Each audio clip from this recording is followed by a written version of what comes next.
10 মে 2025 তারিখে উপদেষ্টা পরিষদের এক বিশেষ সভা অনুষ্ঠিত হয়। সভায় সংশোধনী অনুমোদিত হয়েছে। সংশোধনী অনুযায়ী আন্তর্জাতিক অপরাধ ট্রাইব্যুনাল কোনো রাজনৈতিক দল, তার অঙ্গ সংগঠন বা সমর্থক গোষ্ঠীকে শাস্তি দিতে পারবে।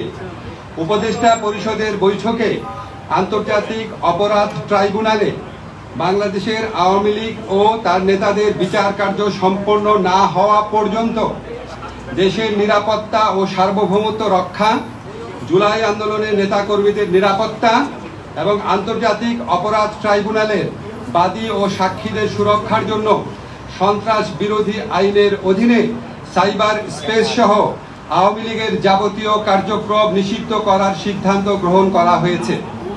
এ বিষয়ে প্রয়োজনীয় পরিপত্র পরবর্তী কর্মদিবসে জারি করা হবে। এর পাশাপাশি আজকের উপদেষ্টা পরিষদের বৈঠকে জুলাই ঘোষণাপত্র আগামী 30 কার্যদিবসের মধ্যে চূড়ান্ত করে প্রকাশ করার সিদ্ধান্ত গৃহীত হয়েছে। ধন্যবাদ।